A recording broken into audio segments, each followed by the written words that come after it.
Hivi una umri wa miaka mingapi kama utakuwa radhi kwanza kutaja? Najaribu kuwaza kwa sababu watu kurubuni watu wako wengi unajua. Anaonekana amepitia vitu vingi na mimi mtu kunirubuni ni ngumu.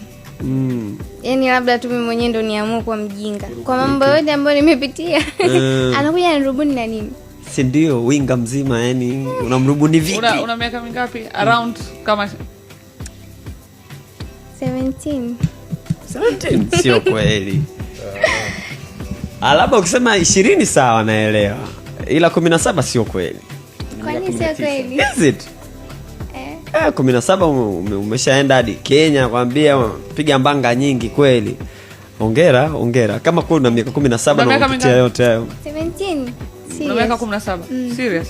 Ulimaliza form 2 ukiwa na miaka mingapi? Nilimaliza form 2 nikiwa na miaka 14. Kwa ulianza kuhasa ukiwa na miaka 14. Okay. Wow. Na ulipokuwa mama ntilio ulikuwa na miaka mingapi? Sasa ndio hapo nimemaliza form 2 14. Ina maana nimeanza 14, 15, 16, 17. Kwa miaka mitatu nyuma tuseme. Okay. Na sasa hivi una miaka 17. Aha, nyumbani kuna nani? Ni mama yako na yupo tu mama yangu na wadogo zangu.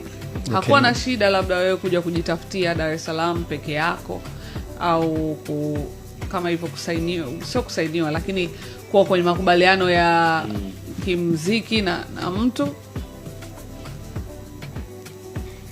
Yaani mamangu hata kama kwanza hakuwa na shida kwa sababu hata kama akiwa na shida sana nani ambaye atasaidia familia? Kwa sababu inatakiwa tu mmoja ajitoe.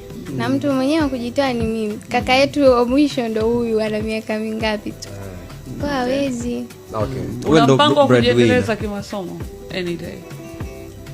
Lakini sio shule, labda kwenye upande wa ujuzi. Nikasomea ujuzi fulani na uomba. Ujuzi gani unatamani? Mambo mengi sana. Kwanza mimi nilikuwa napenda nije nisome pharmaceutical science. Wow. Kwa hiyo mambo ya cosmetic napenda pia.